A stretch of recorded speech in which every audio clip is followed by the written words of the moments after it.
Boa noite, pessoal. Sejam bem-vindos à call de fechamento da Next. Gustavo Bezerra por aqui. Quero desejar a todos vocês uma excelente noite, um excelente feriado. A gente retoma as atividades aí na sexta-feira. A B3 também volta a negociar na sexta-feira, então amanhã não tem pregão, tá bom? Cuidado aí. Antes de mais nada, pessoal, deixa o like no nosso vídeo, compartilha a nossa transmissão também no YouTube, curte os conteúdos que estão gravados na playlist. Tem uma sequência de aulas maravilhosa ali que o Marco Romano gravou e também a revisão de trades, né, que eu costumo postar vez ou outra para estudos ali naquela playlist, tá, no canal aí do YouTube. Fechado? Vamos lá, revisar o que foi que aconteceu no dia de hoje e também dar o panorama geral do mês de abril, como que fechou o nosso querido Ibovespa. Tá? Dia de hoje leve queda, 0,02 de queda, basicamente um 0 a 0. E o Ibov deixa um candlezinho, ó, um doji, tá? Na máxima. É o quarto dia de candle mais fraco na máxima, tá, pessoal? Então, olha só, temos este primeiro, segundo, terceiro e o quarto candle na máxima, que reflete aqui um cenário mais de cautela, um fluxo mais controlado, uma acumulação sem muita agressividade nem para cima nem para baixo, tá? Tivemos dados importantes para sair no dia de hoje, todos esses dados como índice de inflação americana, enfim, taxa de desemprego, tudo veio dentro da normalidade, né, vamos dizer assim, tudo que o mercado lhe esperava. Nenhuma notícia fora da projeção, tá bom? Então tá na tela aqui para vocês, tá? Trazendo um pouquinho do noticiário de hoje.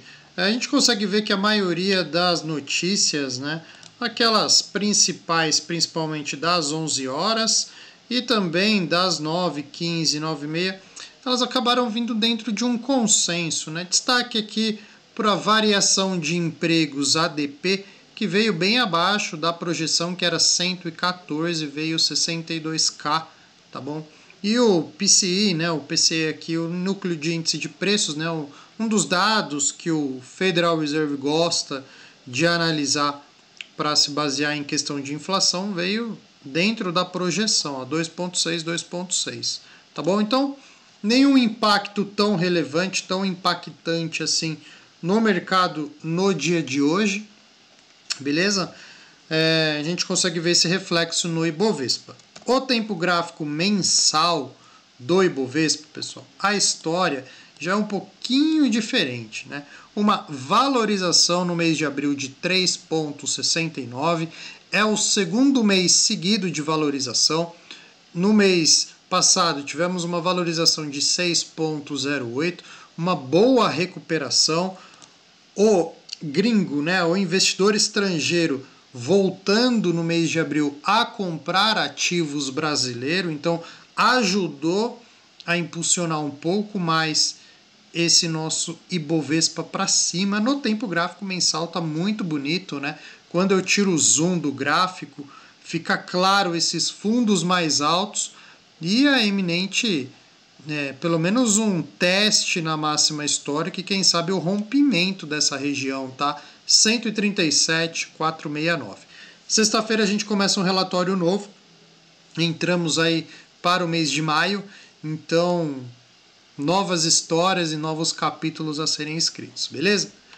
No índice futuro, vamos lá, ele ainda está entrando no seu fechamento, mas não vai ser tão diferente aí do que propõe o Ibovespa, né? Por enquanto, uma quedinha de 0,25, então ele talvez feche aqui nesse 0 a 0, sem muito impacto também, nem negativo nem positivo.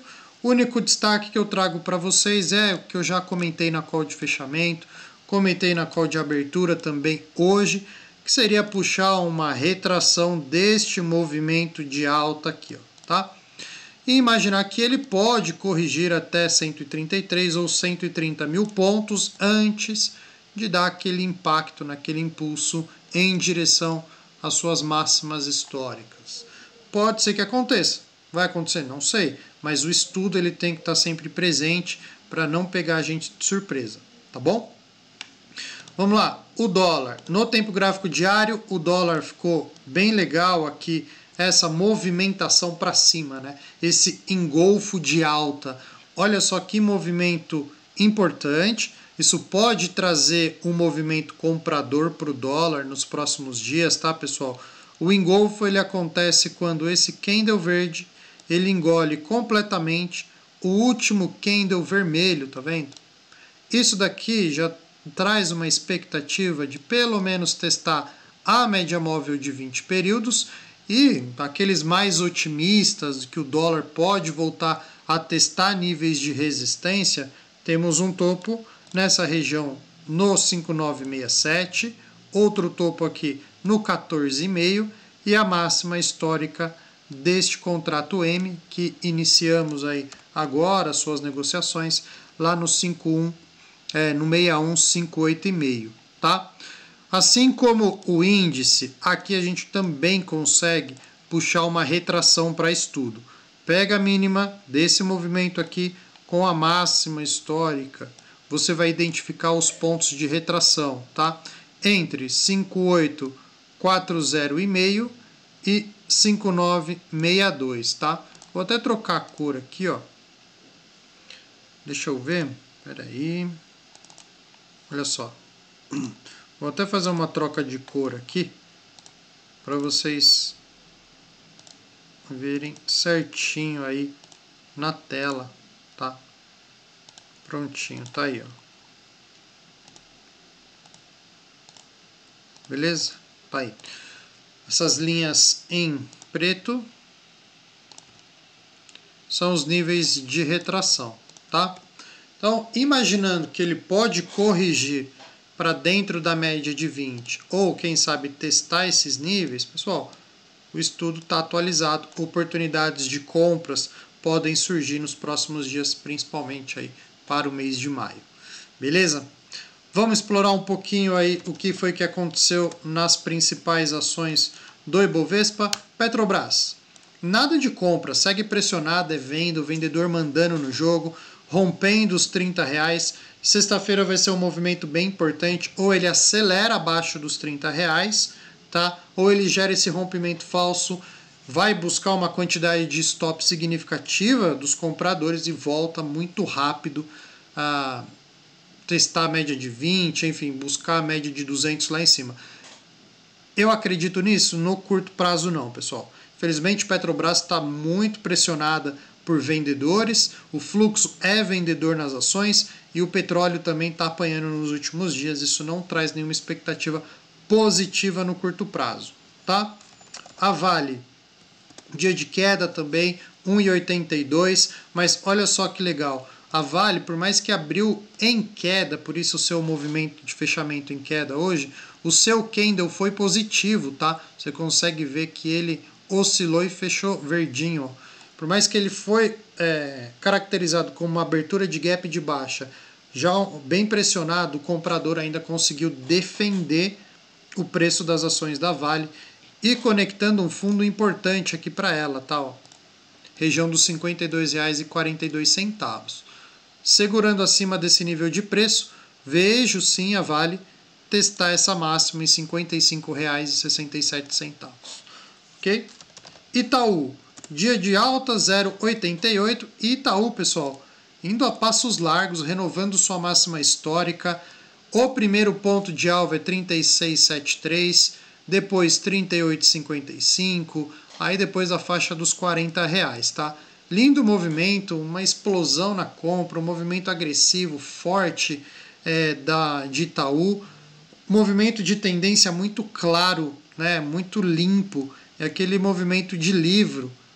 Fundos ascendentes. Médias móveis inclinadas para cima. Rompimento de topo com volume comprador. E, vai embora, né? Tanto que Itaú, estamos comprados em uma carteira de swing trade para um grupo seleto de clientes aqui da Next Research. Eu vou deixar o link na descrição para você entrar numa lista de espera. Daqui a pouco temos todos os detalhes, vamos mandar para vocês no e-mail, tá? Então preenche com as suas informações aqui, ó, na descrição. Fechado? BBDC4, movimento de alta muito bonito também. Aqui eu tenho um estudo também de um prazo um pouquinho maior para Bradesco, de buscar em algum momento R$15, tá? O que nós temos aqui nas ações de Bradesco é fundos mais altos, bem claro essa questão, e um candle de força rompendo, né? Fechando acima da média de 200 períodos, é um clássico movimento comprador para buscar níveis de resistências lá em cima, tá? Venho comentando sobre Bradesco há bastante tempo, pelo menos aí desde o começo de abril, né? Então, se for pegar desde o começo do mês aqui, mais ou menos dia 2, Bradesco aí já sobe 7%. Quem aproveitou esse fluxo, maravilha. Põe no bolso, 7% em um mês é um baita de um resultado, tá? B3, dia de alta, 1,97, retomando seu movimento comprador. O tempo gráfico semanal está comprado, fundos ascendentes e alvo para R$14,54, tá? Banco do Brasil, 1,51 de alta. O tempo gráfico semanal de Banco do Brasil está desenhando uma estrutura de alta muito bonita, tá?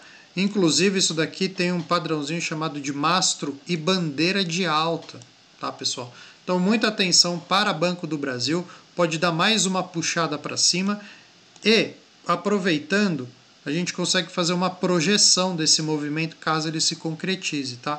Pega o início do movimento com o seu pico máximo e o ponto mais baixo aqui do pivô, né, do suporte. Olha só para onde que ele joga o preço das ações de Banco do Brasil. R$ 32,48, 36, 38 e lá em cima na faixa dos R$40. Impressionante, né? Tá bom? BBSE, no tempo gráfico semanal, segue o fluxo comprador sem respiro para tentar entrar numa compra novamente, tá?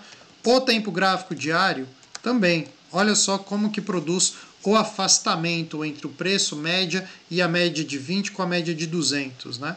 Isso daqui é bem importante, um movimento extremamente forte. E olha só onde surgiu essa tendência de BBSE, saindo aqui, ó, de uma barra de força da média móvel de 200 períodos. Movimento clássico de compra, movimento clássico para se surfar uma baita de uma tendência. Tá bom? Pessoal, é isso. Muito obrigado aí por toda essa semana, né? Uma semana que tem assim intervalo na quinta-feira, retomamos na sexta-feira. E obrigado também pelo mês de abril. Então, iniciamos oficialmente aí sexta-feira um relatório novo, tá? E inclusive fechamos aí a nossa carteira semanal para um grupo fechado aqui de clientes da Next Research com uma valorização de 6,59% em recomendações de ações, estruturas, batendo o Ibov, né? Eu te mostrei aqui, Bovespa ficou em alta de 3,69%, a gente entregou um relatório acima do Ibovespa e esse é o nosso objetivo, seja trabalhando com day trade, swing trade, enfim, é sempre entregar bons resultados para você. Fechado? Um grande abraço, pessoal, bom descanso, a gente se vê na sexta-feira. Valeu!